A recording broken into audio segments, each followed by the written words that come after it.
Had so many good scenes, We but had so many good scenes. honestly, like season 1 when they body swap, like it was so ridiculous and So fun. fun. Kristen here, and I'm so excited to share that I got to join the Charmed Season 4 roundtable discussion to talk with Sarah Jeffery and Melonie Diaz all about this brand new season of Charmed.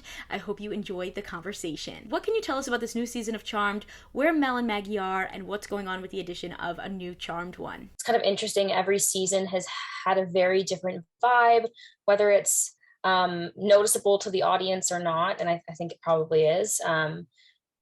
Every season has just felt like an evolution to get to where we are, and I think it's just been really fun to have a new different energy come in and something different to play with, and kind of change the dynamic of the sisters because they are all so different. And our new Charmed one, played by Lucy Barrett, is so different from Macy's character, and yeah, it just brings like a new energy that I think is really fun to play with, and I hope that comes across in the season. Lucy Barrett, she's awesome. She's Australian. She's really fun. She's a hoot. Really fun, and she's positive and she's kind, and like it's just it's always nice to, as an actor, to have a new sparring partner in scenes. Kayla is kind of learning her new power, and we are also learning it with her. So as you see the episodes, there are ways that she helps us that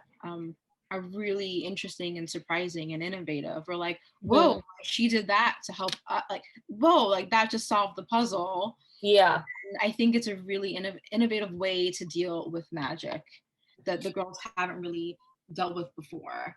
And it's a really good problem solver. Her power is definitely tied to her passion in life.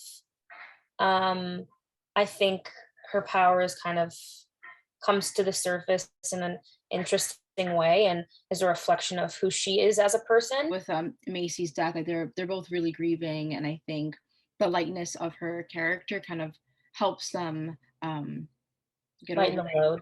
Well, not get over it, but try their best to get over it. I don't think they're ever gonna really completely forget her or recover from that kind of thing happening to them as sisters. But they definitely have two different ways of coping. Like Mel is just going balls to the wall, going to the bars, dating the girls, drinking, and yeah, I think it's been really fun to play that. And to see Mel having fun versus her trying to control everything. And I think the audience will have a lot of fun seeing her do that too, because I think a lot of people can relate. You kind of get really depressed, or you kind of just like try to forget everything, and and that's where we find her in the beginning of the season. We get to go back to the roots of Charmed Season 1 with some amazing magical creatures, including some that we've met before, like Chloe the Pixie. What was that like for you guys? So fun. I mean, Emily Bader, who plays Chloe, is just like a joy to be around and a joy to watch. So it was really cool tying in the first season to the fourth season, because it's been so long, and just we get to meet really new exciting characters. We get to revisit old characters, and it's just the nature of a magic show is that anything can really happen. So it's been really fun getting to do different things that maybe I wouldn't get to do on a normal project. And I just hope that the audience sees our joy and feels the same. We have a new set called the Blue Camellia, which is where we're going to be meeting a lot of these magical characters. And even for me, like sometimes I'll be sitting in hair and makeup and I'll be like, oh my God, like that's a new person. That's a like crazy shit. Like, like leprechauns, and like it's just so cool to see like the people and the characters that come out of our trailer. It's pretty cool. Yeah, it's like a little world, and so it definitely keeps work fun. And I think people are going to enjoy a lot of the characters this season. Can you tease one of your favorite episodes of this new season? My favorite episode is actually the one that we have coming up next, episode 11. Just because I get to do something very fun that I've kind of been wanting to do some version of since we started the show. I had a fit.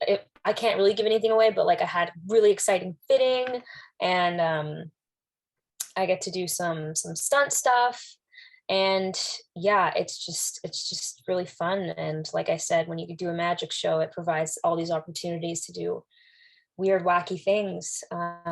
So yeah, I'm really excited for people to see that. I think it was like 2 episodes ago where I have this really cool fight scene. Last season I was pregnant and like and and, and you know, this year I was kind of recovering, and like finally I got to like do this awesome fight scene and kick some ass, and I was just like, yeah, like I just felt back as a character and as a person, and like it was just really fun. Rupert's episode this year Oh yeah, that's a good was one. so fun, and I can't wait for people to see what we're doing in that episode, because it's something that's like kind of highly requested, I think. What were you most looking forward to for your characters as season 4 was renewed? I was looking forward to a power upgrade, not gonna lie. Totally. What is Mal gonna, do now? And I'm really liking it, I'll tell you that. It's been really fun. And on a personal level, it's just kind of like I was looking forward to doing more stunts. I wanted Mel to have more like relationship stuff happen. I wanted her to kind of like loosen up a little bit. And I think you'll definitely kind of see that in season 4. For Maggie, it's hard because I didn't really know where we were going to go with it, but having conversations with the showrunners and everything, I sort of discovered that we would see this other side of Maggie that we haven't really touched on yet, a more intense side of her, which is really fun because obviously you want to do it all as an actor, and we've seen the light side of her, and right out of the gate in the first episode, she's pretty tough. And personally, like I was saying earlier, every season has just looked so different, and felt so different from the inside and probably out as well. So I was just excited for another, what are we gonna get? What's happening next? Keeps me on my toes. What do you find that viewers are really loving about the show that just makes you really proud? I think people really respond to the diversity of it. Mm-hmm. I can't even tell you how many times I get like messages being like, you look like me, or like you look like my cousin, or something like that. Mm-hmm. And I think, that kind of representation goes so far. And yeah, I'm glad to be a part of it. I think the sisterhood is a big part of it. People tend to really respond to like sisters kind of problem solving personal life stuff, and also magic life stuff. For all the characters, but especially Maggie in the last season, we touch a lot on anxiety disorder and panic attacks, which I've received like countless messages saying it's amazing to see that on screen, because a lot of the times, more mainstream shows, we don't show that. I'm kind of scared to talk about it, but it's a very real part of being a human being. It's a real part of my personal journey. So being able to share that on screen and let people know that, it's normal, is a real gift. People seem to respond really well too. What can you tell us about what some of the other characters are up to in this new season? We definitely see a different side of Maggie and Jordan's relationship, which is a bit of a teaser, but we do see it in the pilot. And that has its own peaks and valleys, and stumbling through a romantic relationship, trying to maintain a friendship. It's very real, I would say. He's right in there. He's right in the action, which I think has been like, it's been really nice to have him become even more of an like integral part of the team. Because before he was like the human that knows, like the friend, the one that's in on the secret, but now he's like really in it. Mel and Ruby have a really good turn of events. I think she learns a lot about how she behaved and worked as a partner, the good stuff and the bad stuff. And I think that really helps Mel reevaluate who she is as, a person in a relationship, which I think is really cool, because sometimes I think, you can think that you're never wrong, but, until you have like a person that's like, well, you weren't this or that way, I think it's really cool to see Mel be kind of reflective of that. As you guys head into season 4, do you have a favorite scene or maybe a favorite moment over the past 4 seasons? I mean, we've had so many good scenes, but we had so many good scenes. But for me, like I was thinking about like one of my favorite Sarah Jeffrey scenes, I believe season 2, where you talk about like your dad and like the little ballerina box and like, oh my God, I forgot about that. Yeah, and I for some reason I was thinking about that the other day, and I was like, that's a solid scene for. It was just a great scene for like the relationship, and you were so like vulnerable, and like it was like the first time where like we kind of saw that she wasn't just bubbly happy, that there was a lot of like stuff going on, which I thought was a really good turn of events for the character. Well, yeah. I remember watching your scene in season 1 where you have to erase Nico's memory. I was sobbing. I was sobbing offset. It was like, yeah, it was so moving. But together, there's a scene I just had to ADR. I don't know if you had to ADR it as well.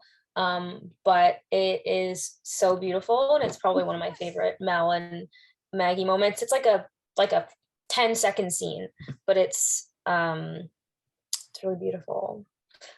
Oh, honestly, like season 1 when they body swap, like it was so ridiculous. So fun. Having so fun.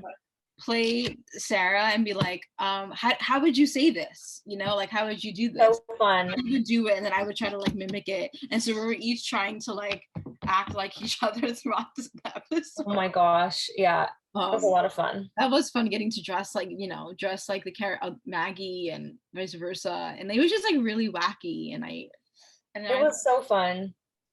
Yeah, it was a great time. It was kind of going that direction, kind of quirky. Yeah, I get to do something different. I love that you guys shared some of your favorite moments of each other. The sisterhood. I think something else some fans want to know is, will the Book of Shadows return? Is there anything you can tease there? Can't really say. You gotta. I mean, I will say that there are like callbacks to our first season, like a few sprinkled in here and there, particularly the pilot episode, that I've been like, oh wait, this feels like deja vu because we've done it before, kind of. That doesn't answer your question, but it's about all I can give you without getting a tap on the hand. And finally, what can you share about this season's new big bad, the Tally Man? You see him, he just seems like a normal person, but he's evil in the way that he just preys on people's vulnerabilities. He's a master manipulator. There you go. Perfect.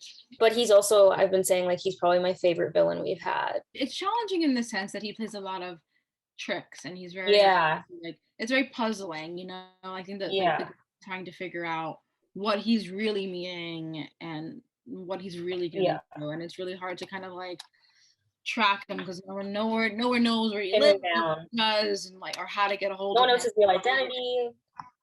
So I think it's very confusing for them in that way. Like usually I think the big bad, they kind of knew a little bit more, but this it's almost creepy because he's got like a civilian quality, like he could be anyone kind of thing. So I think it's like a little off-putting and uncomfortable because of that. And also just that he is like I was saying, a master manipulator and puzzling in a literal and figurative sense. Consider subscribing if you like my videos, and if you want to talk more TV and movies with me outside of the comment section, check out the exclusive Discord available on my Patreon at patreon.com/kmaldo. If you like this one, you can check out more of my videos right over here. See ya!